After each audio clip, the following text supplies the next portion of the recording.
স্বাগত জানাচ্ছি জেবি টিভির স্টুডিওতে। আপনাদের সঙ্গে কথা বলছি আমরা স্টুডিও থেকে এবং সরাসরি। অনেকগুলো বিষয় নিয়ে কথা বলেছি, এরই মধ্যে আজ আমরা নতুন একটি বিষয় নিয়ে এসেছি। সেটি, আমরা যেহেতু নিউ ইয়র্ক শহর থেকে কথা বলছি, অনেকে জেনে থাকবেন নিউ ইয়র্ক শহরের একটি বড় জীবিকার মাধ্যম হচ্ছে ট্যাক্সি। অর্থাৎ যারা বাংলাদেশ থেকে এই শহরে আসেন তাদের মধ্যে বিপুল সংখ্যক মানুষ এখানে ট্যাক্সি চালক হিসেবে তাদের খুব স্বাধীন একটি জীবিকা নির্বাহ করেন। যারা ট্যাক্সি চালান তারা বাংলাদেশে অনেক ভালো ভালো পেশায় নিয়োজিত ছিলেন, যেই পেশায় বাংলাদেশে তাদের ট্যাক্সি চালক হবার স্বপ্নও কোনোদিন ছিল না কিংবা চিন্তাও কোনোদিন করেননি। এই দেশে এসে তারা অত্যন্ত স্বাধীনভাবে, স্বাচ্ছন্দ্যে, গর্বে, আনন্দে, উচ্ছ্বাসে তারা ট্যাক্সি চালান। এবং যারা ট্যাক্সি চালান তাদের উপার্জন, তাদের স্বাধীনতা, তাদের আভিজাত্য, তাদের চিন্তা চেতনা এবং স্বাধীন কর্ম পরিচালনার কারণেই তাদের জীবন গড়ে ওঠে অন্যরকম ভাবে। এই শহরের ট্যাক্সি চালকদের জীবনকে কোনোভাবেই সবচেয়ে উন্নত পেশার থেকেও নিচে নামার সম্ভাবনা নেই কিংবা সম্ভব নয়। কারণ ট্যাক্সি যারা চালান তারা ব্যক্তিগতভাবে নিজে তাদের সময়টুকু বের করে ট্যাক্সি চালানোর বাইরে স্বাধীনভাবে নিজের কাজটুকু করতে পারেন এবং ট্যাক্সি চালানোর বিষয়টিকে তার নিজের একেবারে স্বাধীন শ্রম ঘন্টার মধ্যে ফেলতে পারেন।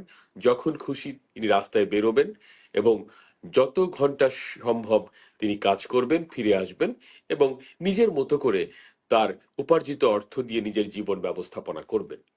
ঠিক এই কথা চিন্তা করেই অন্য কারোর উপর নির্ভরশীল না হবার এই যে পেশা, এটি একটি স্বাধীন উদ্যোগের মতো এই শহরের মানুষের কাছে। তারপরেও এই শহরে যারা ট্যাক্সি চালান তারা কি আসলে সব ব্যাপারে তাদের যে অধিকার, তাদের যে ন্যায্যতা, তা কি পুরোপুরি পূরণ হয়? এটি কিন্তু প্রশ্ন সাপেক্ষ। যারা ট্যাক্সি চালান একমাত্র তারাই জানেন যে তারা কোথায় কোথায় শোষিত হচ্ছেন, কোথায় কোথায় মার খাচ্ছেন, কোথায় কোথায় তাদের অধিকার পূরণ হচ্ছে না। সবাই ট্যাক্সি চালান, কিন্তু খুব হাতে গোনা দুই একজন মানুষ ট্যাক্সি চালকদের এই যে সামগ্রিক সংকট, সামগ্রিক সমস্যা, সেগুলো নিয়ে ভাবেন। এমন একজনের সঙ্গে আমাদের দেখা হয়েছে। তার নাম মোহাম্মদ আজিজুল হক। তিনি একজন স্বাধীন মিডিয়া কর্মী, পাশাপাশি ট্যাক্সি ওয়ার্কার্স অ্যাক্টিভিস্ট, এবং তিনি ট্যাক্সি চালকদের অধিকারের জায়গাগুলো দীর্ঘদিন ধরে খুঁজে খুঁজে বের করেছেন। বিশেষ করে কোভিডকালীন সময়ে ট্যাক্সি চালকদের যে সবচেয়ে গুরুত্বপূর্ণ যে ব্যাপারটি ছিল, আনএমপ্লয়মেন্ট, যে ট্যাক্সি চালকরা তারা নিজেরা যে বেকার হয়ে পড়ছে, সেই বেকারত্বের কারণে অন্য পেশার মানুষ যেভাবে সুযোগ সুবিধা সরকার থেকে লাভ করতে পেরেছেন, ট্যাক্সি চালকদের এই সুযোগ সুবিধা এত সহজে কিন্তু আসেনি। তাদেরকে রীতিমতো আন্দোলন গড়ে তুলতে হয়েছে। যে আন্দোলনের ফলশ্রুতিতে তারা তাদের যে বেকারত্ব, সেই বেকারত্বের জন্য তারা আর্থিক সুবিধা পেয়েছেন। এরকম অনেক দাবি রয়েছে, অনেক বিষয় রয়েছে, অনেক ন্যায্যতা রয়েছে, যা ট্যাক্সি চালকরা এরই মধ্যে আন্দোলন করে তারা অর্জন করেছেন। আর সেই আন্দোলনের সঙ্গে গভীরভাবে, একনিষ্ঠভাবে যুক্ত ছিলেন মোহাম্মদ আজিজুল হক, বাংলাদেশের নারায়ণগঞ্জের তরুণ আজিজুল হক। তার সঙ্গে আমরা কথা বলতে চাইছি যে কিভাবে এখানকার মূলধারার যারা নির্বাচিত প্রতিনিধি, তাদের সঙ্গে যুক্ত হয়ে এই আন্দোলনগুলোর যে ট্যাক্সি চালকদের বার্তা, তাদের অধিকারের কথা, তাদের সমস্যার কথা, তাদের ন্যায্যতার কথা কিভাবে ঊর্ধ্বতন মহলে পৌঁছে দিলেন, কিভাবে রাজপথে তারা আন্দোলন করেছেন, সেই অভিজ্ঞতার কথাটি মোহাম্মদ আজিজুল হকের কাছে আমরা শুনবো। আজিজুল হক, কেমন আছেন আপনি? ধন্যবাদ শাহিন ভাই, ধন্যবাদ জেবিটিভিকে আমাকে আমন্ত্রণ জানার জন্য। আমি ভালো আছি এবং আপনি যে জিনিসটা উল্লেখ করেছেন, তুলে ধরেছেন, এটি আসলেই ট্যাক্সি চালকদের জন্য খুবই গুরুত্বপূর্ণ। সব কিছু মিলিয়ে আমার মনে হয় যে এটা এখন খুবই গুরুত্বপূর্ণ ইস্যু হয়ে উঠেছে। তো আপনি আমি একে একে যদি আপনার কাছে জানতে চাই, আমি যে কথাটি বলেছি, ট্যাক্সি চালকরা ট্যাক্সি চালাতেন, কিন্তু তাদের অনেক না পাওয়ার বেদনা রয়েছে, ছোট ছোট সংকট রয়েছে, যে বিষয়গুলো মোকাবেলা করা তাদের পক্ষে সম্ভব নয়। কিন্তু এটি দিনের পর দিন আন্দোলন গড়ে ওঠার পরে অনেক কিছুই তাদের অর্জিত হয়েছে। আমি শুরু থেকে জানতে চাই, শুরু থেকে আসতে চাই, যেটি সাধারণ দর্শকের জন্য খুব গুরুত্বপূর্ণ হবে। এই শহরে ট্যাক্সি চালকের সংখ্যা কত এখন? এই শহরে ট্যাক্সি চালকের সংখ্যা আনুমানিক 1,30,000-এর মতো। এর মধ্যে আমাদের বাংলাদেশি চালক কতজন? বাংলাদেশি 25 থেকে 30 হাজার সংখ্যায় অনেক আনুমানিক। আনুমানিক। এবং আমার মনে হয় যে এই সংখ্যাটি অনেক বড় একটি সংখ্যা, কম নয়। অনেক। উপার্জনের হিসেবে এই 30,000 মানুষ এই শহরে ট্যাক্সি চালক হিসেবে শুধুমাত্র তারা উপার্জন করে জীবিকা নির্বাহ করছেন তাই নয়, তাদের অর্থে, তাদের পাঠানো রেমিটেন্সে বাংলাদেশের অর্থনীতিতে গুরুত্বপূর্ণ একটি অবদান যুক্ত হচ্ছে। একই সঙ্গে তারা এই শহরে তাদের নিজেদের জীবনকে সুনিশ্চিত করে তুলছেন। তারা অত্যন্ত ভালো জীবনযাপন করছেন এবং এই জীবনযাপনের পেছনে অনেক সংগ্রামের গল্প রয়েছে। আপনার কাছে সেই সংগ্রাম ইস্যুতেই আমি কথা বলবো। আপনাকে পেয়েছি গল্প ছলে কথা বলতে বলতে জেনেছি যে গত কয়েক বছর টানা কোভিড সময় থেকে এই পর্যন্ত আপনার জীবনে এই, আমি বলবো যে এই তারুণ্যদীপ্ত এই সময়েও একটি আহ, সংগ্রামের একটি গল্প রচিত হয়েছে। সেই সংগ্রামের গল্পগুলো কি কি দাবি নিয়ে কি কিভাবে আন্দোলন করেছেন, কি কিভাবে মেইন স্ট্রিমে পৌঁছেছেন, গল্পগুলো যদি বলতেন। এখন শুরুটা বলতে গেলে আসলে আমি যখন এই দেশে আসি, আমি মূলত 2010 সনে এখানে আসি। তো এইখানে আমি যতদূর দেখতে পেলাম যে আমাদের কমিউনিটির মানুষ মোস্ট অফ দ্য টাইম তারা ট্যাক্সি পরিচালনাটাকেই একটা স্বাধীন পেশা হিসেবে নিয়ে নেয়। তো আমিও ওদের মতো একজন স্বপ্নবাজ মানুষ। আমিও চেষ্টা করলাম আসার জন্য এবং শেষমেশ 2016 সনে আমি ট্যাক্সি পরিচালনায় যুক্ত হই। এবং ঠিক তখন থেকে এই ইন্ডাস্ট্রিতে উবার আর লিফট নামের কিছু প্রাইভেট ট্রান্সপোর্টেশন কোম্পানি চালু হয়। বলতে গেলে আমি যখন ট্যাক্সি পরিচালনাটা শুরু করি তখন এই ইন্ডাস্ট্রিটা এক্সপ্লোর করে, আরও এটার পরিধি বাড়ে এই নিউ ইয়র্ক শহরে, এবং উবার একটি জনপ্রিয় অ্যাপ এবং ট্রান্সপোর্টেশন এজেন্সি হিসাবে আবির্ভূত হয়। এবং এর মাধ্যমে বলা চলে যে অনেক ড্রাইভারের কর্মসংস্থান এবং স্বাধীন পেশার সূচনা সূচিত হয়। হ্যাঁ, আগে শুধু একটা সময় শুধু হলুদ ট্যাক্সি যেটা ইয়েলো ক্যাব, ইয়েলো ক্যাব চলতো, এরপর থেকে মানে ব্ল্যাক এবং প্রাইভেট গাড়ি মালিকরাও এই পেশার সাথে যুক্ত হতে থাকে। তা আমার আসলে যখন ট্যাক্সি পরিচালনায় যুক্ত হই তখন এটা পরিচালনা করতে যেয়ে আমি অনেকগুলো অসঙ্গতি দেখতে পাই। এর মধ্যে সবচেয়ে বড় অসঙ্গতি হলো যে ড্রাইভারদের প্রোটেকশনের ব্যাপারে, তাদের যে জব, যে কাজটা তারা করে, কোনো সুনির্দিষ্ট আইন প্রণয়ন করা হয়নি। যেহেতু আমেরিকা এমন একটি দেশ, এখানে মেইন ইয়ে হচ্ছে যে ওপেন বিজনেস মার্কেট। এখানে আসলে আইনটা করাটা অত সহজ না, এটা অনেক কঠিন ব্যাপার। কিন্তু ট্রান্সপোর্টেশন ইন্ডাস্ট্রিটা এরকম হয়ে গেছে যে যারা ট্যাক্সি পরিচালনা করে, এক হলো অতিরিক্ত চালক, অতিরিক্ত গাড়ির সংখ্যা বেড়ে গেছে। তাছাড়া এর মধ্যে চালকরা গাড়ি নিজে কিনে লোন নিয়ে গাড়ি পরিচালনা করতে যে যখন তারা দেখে যে মার্কেটটা অতটা তাদের স্বনির্ভর না, আয় রোজগার কমে, এখন জানা হলো যে কিছু কিছু বেনিফিট ড্রাইভারদের জন্য অ্যাড করা দরকার, যেমন আনএমপ্লয়মেন্ট, মিনিমাম ওয়েজ। তো এই সমস্ত জিনিসের কথা চিন্তা করে আমি খুঁজতে থাকলাম কোনো সংগঠন আছে কিনা যারা এটা নিয়ে কাজ করে। তবে এমনই একটা সংগঠন, তার নাম ট্যাক্সি ওয়ার্কার অ্যালায়েন্স। আমি ওদের সন্ধান পাই এবং ওদের সাথে কাজ করতে থাকি এবং ড্রাইভারদের জন্য কাজ করতে থাকি। আপনারা আপনি কোন দাবি নিয়ে প্রথমে ঝুঁকে পড়লেন? আমরা বলেছি যে কোভিডকালীন সময়ে আনএমপ্লয়মেন্ট অন্যান্য পেশার মানুষরা যত সহজে পেয়েছেন, ট্যাক্সি চালকদের জন্য এত সহজ ছিল না। এই দাবিটি কিভাবে পূরণ হলো? আসলে আনএমপ্লয়মেন্ট জিনিসটা ট্যাক্সি ওয়ার্কার এবং বিজনেস ওনারদের জন্য কখনোই এটা ছিল না। যখন আমরা স্পেশালি কোভিডকালীন সময়ে আমরা এটার একটা জোরালো দাবি করি, এটার দাবিটা আসলে মূলত ট্যাক্সি ওয়ার্কার অ্যালায়েন্সই করেছিল।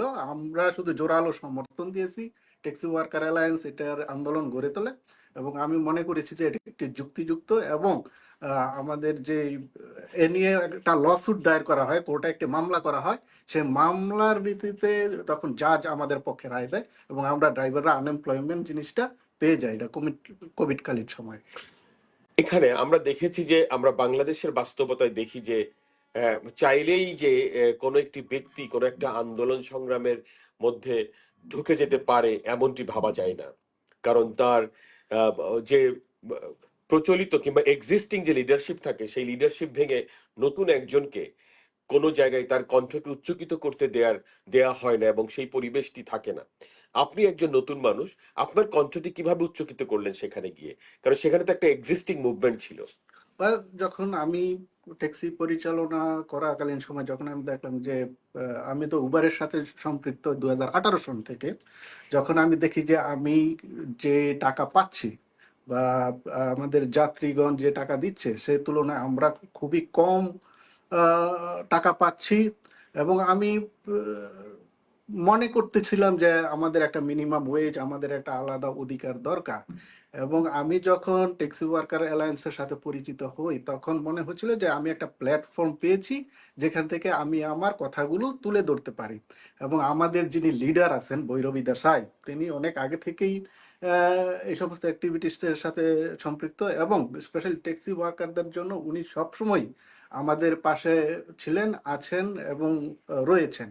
তো উনি আমাকে সম্পূর্ণ গাইডলাইন দিলেন এবং ট্যাক্সি ওয়ার্কার অ্যালায়েন্সের যে স্টাফ কর্মীরা আছেন আমার সাথে যোগাযোগ রাখতে শুরু করলেন এবং আমিও আহ, চিন্তা করলাম যে এটাকে আমার একটু সময় দিতে হবে। হয়তোবা আমি না হয় আমার দ্বারা যদি কোনো একটা পরিবর্তন আসে বা আমি যদি একটু কন্ট্রিবিউশন করতে পারি তাহলে আমিও ভবিষ্যতে বলতে পারবো যে না, এই ইন্ডাস্ট্রির চেঞ্জিং এর ক্ষেত্রে আমারও একটা কন্ট্রিবিউশন আছে। সেক্ষেত্রে সেই কথা চিন্তা করেই আমি এই মুভমেন্টটার সাথে সরাসরি যুক্ত হলাম এবং একাগ্রতার সাথে ওদের সাথে কাজ করে যাচ্ছি। আমি একটা জিনিস জানতে চাই যে আপনি যখন থেকে যুক্ত হয়েছিলেন তখন থেকে এ পর্যন্ত ঠিক এই সেক্টরটার অবস্থা কি দেখেছিলেন এবং এখন কি অর্জিত হয়েছে, এটি যদি আপনি একটু গুছিয়ে বলেন। শুরুতে তো এই সেক্টরে প্রথম কথা হলো ড্রাইভারদের কোনো জব সিকিউরিটি ছিল না, তারা যে কোনো সময় ফায়ার হয়ে যেতে পারতো, যে কোনো সময় উবার তাদেরকে বিতাড়িত করে দিতে পারতো। এমনকি যদি কাজ না থাকতো তারা কোনো টাকা তো পাইতোই না, তাদের কোনো আনএমপ্লয়মেন্ট বেনিফিট ছিল না। দুই, তাদের কোনো অন্য কোনো ইনকামও ছিল না, আনএমপ্লয়মেন্ট বেনিফিট তো দূরের কথা, আর কোনো। এবং খালি গাড়ি নিয়েও যদি ঘুরতো, যদি দেখা যায় যাত্রী না থাকতো তাহলে তারা কোনো পে করতে পারতো না। এখন যাত্রী না থাকলেও উবার বাধ্য তাদেরকে একটা মিনিমাম টাকা দিতে। তো পরিবর্তন বলতে আরো পরিবর্তন, যেমন আনএমপ্লয়মেন্ট ইস্যুটা আমাদের সলভ হয়েছে। এখন ড্রাইভাররা মিনিমাম ওয়েজ, যেটা কমপক্ষে যদি যাত্রী নাও থাকে তারা $17.26 আই থিঙ্ক তারা পেয়ে যাচ্ছে এবং এর উপরেও ওরা ইনকাম করে। এটা মিনিমাম, এর চাইতে লো পেমেন্ট কোনো কর্পোরেটর দিতে পারবে না, এটা যাত্রী থাকুক বা না থাকুক। একটি বিষয় যে আমরা জেনেছি, আমরা যখন সাধারণত কোনো উবার লিফটে উঠি আমরা দেখেছি যে আমি একজন ড্রাইভারকে জিজ্ঞাসা করেছিলাম যে ভাই, আহ, এই যে আমি এত পথ আসলাম, আমার এত টাকা উঠেছে, আপনি কি বলবেন আপনি এর কত টাকা পাবেন? তো একটা হিসাব করে দেখলাম যত টাকা সেখানে উঠছে, মানে আমি যত টাকা পে করছি তার অর্ধেকেরও কম তিনি পাচ্ছেন। হ্যাঁ, তিনি এই কথাটি আমাকে বললেন এবং তার যে মেসেজটি তিনি দেখালেন এবং তাতে বিশ্বাসযোগ্য হলো যে আমি যেই টাকাটি দিলাম তার অর্ধেকেরও কম তিনি পেলেন। এটি কি আসলে ঠিক ছিল? এরকমটি আসলে বাস্তব নাকি আসলে কোথাও এর ব্যতিক্রম আছে? দেখুন, একটা আন্দোলনের ফলে আমাদের আন্দোলন করার উদ্দেশ্য হলো যারা হায়ার অথরিটি আছে, যারা অফিসিয়াল আছে, তাদের প্রথম কথা হলো তাদের মনোযোগ আকর্ষণ করা।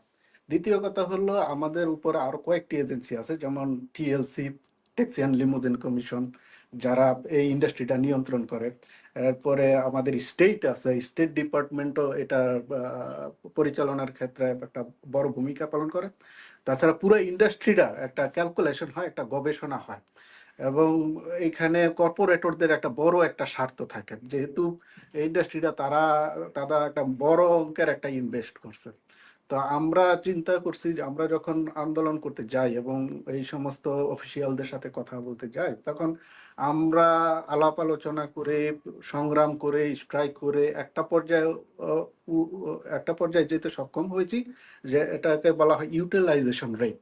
যখন যাত্রীর ডিমান্ড হাই থাকবে, ইউটিলাইজেশন রেট সাধারণত 45% থেকে 55% পর্যন্ত আপ অ্যান্ড ডাউন করে। এবং মনে করে যখন যাত্রীর সংখ্যা বেশি থাকবে তখন তারা 45 থেকে 50% এরকম পে করবে, এবং যদি যাত্রীর সংখ্যা কম থাকে তারা 55 হায়ার পেটা আমাদেরকে দিবে। এটা আমরা যতদূর জানি, যে আমি যতদূর জানি, আমরা এটা শেষ আমাদের যত ডিল হয়েছে বা ডিসকাশন হয়েছে, এটা সিটির মাধ্যমে অ্যাপ্রুভ হয়েছিল। তো এরকম একটি অবস্থায় আমি বলতে চাই যে আপনারা এখন বর্তমান সময়েও কিন্তু ট্যাক্সি চালকরা তারা যে সবকিছু সব অধিকার সমস্ত তাদের যে দাবি কিংবা তারা যে কষ্টগুলো মনের মধ্যে পুষিয়ে রাখেন সবকিছু পূরণ হয়ে গেছে তা না। তাদের এখন কোন বিষয়গুলো অমীমাংসিত কিংবা কোন বিষয়গুলো নিয়ে তাদের চিন্তা ভাবনা রয়েছে সামনে আন্দোলন গড়ে তোলার? এখন আমাদের সবচেয়ে বড় ইস্যুটা হলো ডিঅ্যাক্টিভেশনের যে আইনটা, আমরা একটা আইন তুলেছিলাম সিটি কাউন্সিলে পরপর দুইবার, এবং দুইবার আমাদের এটা বিলটা ড্রপ করেছে।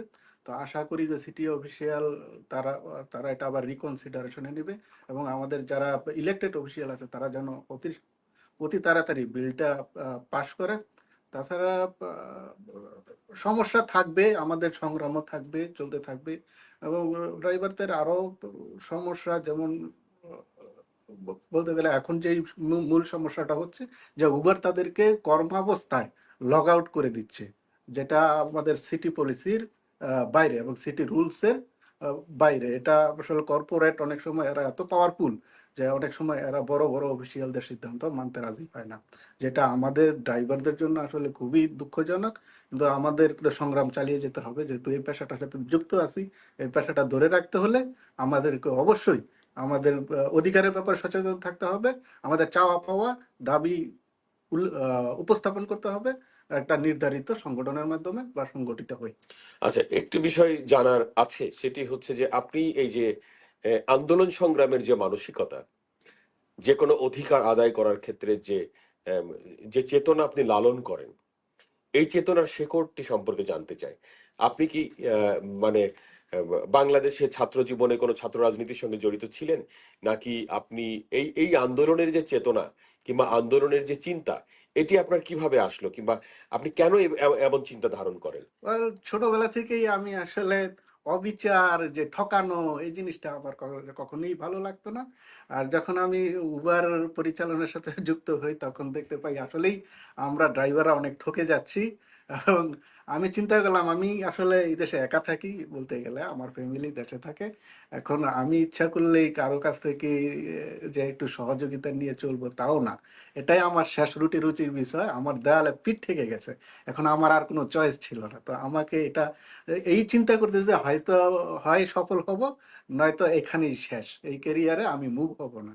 তো আমি আমার যথাসাধ্য শক্তি দিয়ে আমি চেষ্টা করে যাচ্ছি, এবং আমি আমি আ- আ- আ- আ- আমি আশা ব্যঞ্জক মানুষ, এবং আমি পর্যাপ্ত সহযোগিতা আমি সবার কাছে পাচ্ছি। বাংলাদেশের ভাইদের কাছ থেকে আপনি এই আন্দোলন সংগ্রামে কতটুকু সহযোগিতা কিংবা সাড়া পান অন্যান্য জাতিগোষ্ঠীর সঙ্গে বিবেচনায়?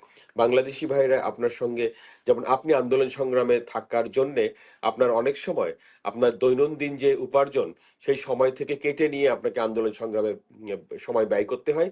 যে সময়টি ব্যয় করলে সেখান থেকে আপনি কোনো অর্থ পান না, কিন্তু সেখানে আপনি নিয়োজিত রয়েছেন। এটি রাজনীতি কিংবা যে কোনো ধরনের সাংগঠনিক কাজ এভাবেই স্বেচ্ছাশ্রমের ভিত্তিতেই গড়ে ওঠে।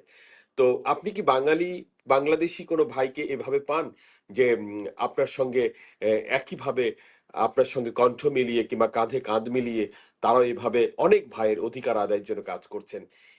যদি পেয়ে থাকেন সংখ্যাটি কেমন? আছে তো, অনেকেই আছে, অনেকেই আসতেছে। কেউ তো ট্যাক্সি ওয়ার্কার অ্যালায়েন্সের সাথে সরাসরি কাজ করে যাচ্ছে, স্টাফ হিসেবে কাজ করেছে, তারা তো সহযোগিতা করতেছে।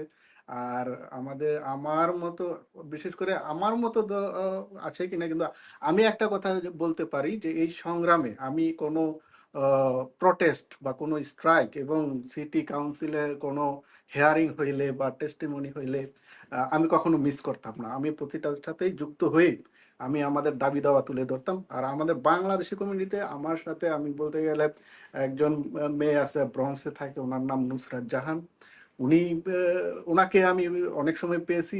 আর আরো কয়েকজন বাংলাদেশি ভাই আছে, যেমন বলতে গেলে উনি ট্যাক্সি ওয়ার্কার অ্যালায়েন্সে একজন নিয়মিত স্টাফ, মোহাম্মদ টিপু সুলতান এবং বিজু হায়দার। আহ, এরা দুইজন আমার সবচেয়ে ক্লোজ বাংলাদেশি, যারা আমার পাশেই সবসময় থাকে। আর সবচেয়ে বেশি এইখানে অ্যাক্টিভিস্ট হিসাবে কর্মরত আছে আমাদের আফ্রিকান আমেরিকান অনেক কলিগস, চাইনিজ। আহ, এটা একটা মাল্টি ডাইভার্স ইন্ডাস্ট্রি। সো বিভিন্ন পেশার বিভিন্ন দেশ থেকে আগত বিভিন্ন পেশার বিভিন্ন কালারের মানুষ এখানে যুক্ত। তো আমি বলতে গেলে বলবো যে আমাদের সংগঠনে প্রায় 30,000 সদস্য আছে। আর আমার ক্ষেত্রে বলতে গেলে বলবো যে আমি কখনোই কোনো স্ট্রাইক বা কল করলে বা কোনো ট্যাক্সি সংক্রান্ত কোনো হেয়ারিং বা কোনো অ্যাক্টিভিটিস সিটি হলে বা অফিসিয়ালদের সাথে থাকলে আমি কখনোই মিস করতাম না। আমি ওইখানে সরাসরি সম্পৃক্ত থাকতাম। আর অধিকারের জন্য যখনই কোনো স্ট্রাইক আন্দোলনের ডাক হতো, বা আমরা ট্যাক্সি ওয়ার্কার অ্যালায়েন্সের যারা অ্যাক্টিভিস্ট আছি, আমাদের প্রতি সপ্তাহে একটা জুম মিটিং হতো। আমরা ওইখানেই আমরা পরবর্তী কর্মসূচি নির্ধারিত করতাম এবং আমরা মেক শিওর করতাম যে যত ড্রাইভার আছে আমরা যেন অ্যাড করতে পারি এবং আমাদের মুভমেন্ট সফল করতে পারি। আপনার এই সব কাজে কিংবা তৎপরতায় মেইন স্ট্রিম অফিসিয়ালদের সহযোগিতা কেমন পেয়েছেন? মেইন স্ট্রিমে বলতে আমি কিছু কিছু নাম উল্লেখ করতে হয়, যেমন আমাদের লেবার কমিটির চেয়ারম্যান, স্টেট লেবার কমিটির চেয়ারম্যান জেসিকা রামোস, আমার এলাকার সিটি কাউন্সিলর শিকার কৃষ্ণান, আমাদের বাংলাদেশি বোন শাহানা হানিফ, যিনি প্রথম বাংলাদেশি সিটি কাউন্সিলর, এবং এওসি আমাদের যিনি house of representative Alexandria Ocasio. ওদের সহযোগিতা সবসময় পাশে ছিল। ওরা সবসময় আমাদের সহযোগিতার হাত বাড়িয়েছে, আমাদের কখনোই কোনো নিরাশ করেন নাই। এমনকি অনেক সময় মেয়র নিজেও অনেক সময় আমাদের আন্দোলনের শরিক হতেন এবং আমাদের অনেকগুলো সফল আন্দোলনের রেজাল্ট ইলেক্টেড অফিসিয়াল তারা নিজেরাই ঘোষণা করেছে এবং তাদের সহযোগিতা আসলেই বলার মতো। আপনার সঙ্গে কথা বলে খুব ভালো লাগলো। আজিজুল হক, আপনার আন্দোলন সফল হোক, আপনি এভাবেই মানুষের পাশে দাঁড়ান সব সময়, সেটি আমরা প্রত্যাশা করি। এবং এখানে ট্যাক্সি চালকদের জীবন যতই নিষ্কণ্টক হোক, তাদের ভেতরের যে বিষয়টি রয়েছে সেটি হয়তো আমাদের অদেখা, কিন্তু আপনি ঠিকই সেটি দেখতে পেরেছেন এবং তাদের জন্যে আপনি কাজ করে চলেছেন। এটি অনেক বড় ব্যাপার। একজন বাংলাদেশি হিসেবে আপনি অন্য দেশের মাটিতে এসে ঠিক সেই দেশের মানুষের সঙ্গে মিশে, সেই দেশটাকে ভালোবেসে, সেই দেশের যারা শ্রমজীবী মানুষ তাদের জন্য যে আন্দোলন সংগ্রামে নিজেকে সম্পৃক্ত করেছেন, এটি আপনার জীবনের অনেক বড় পাওয়া, বড় প্রত্যাশা পূরণের মতো ব্যাপার।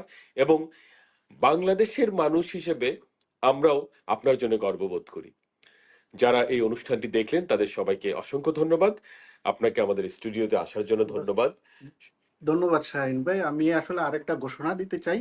আমাদের 12 তারিখে যে উবার যে লগ আউট করছে তার এগেনস্টে আমাদের একটা প্রোটেস্ট আছে 12 তারিখে উবার হেডকোয়ার্টারের সামনে 175 গ্রিনউইচ স্ট্রিট, ম্যানহাটনে। যারা যারা আহ, এই উবার লগ আউটের ইনজাস্টিসের শিকার হচ্ছে তারা অবশ্যই জয়েন করবেন। অবশ্যই তাদের কথা বলা হবে এবং উবারকে একটা মেসেজ দেওয়া হবে। আপনারা 12 তারিখ 1টায় আপনারা উবার হেডকোয়ার্টার সামনে থাকবেন। সবাইকে অসংখ্য ধন্যবাদ। দেখা হবে আগামী অনুষ্ঠানে অন্য কোনো অতিথির সঙ্গে অন্য কোনো বিষয় নিয়ে। সবার জন্য শুভকামনা।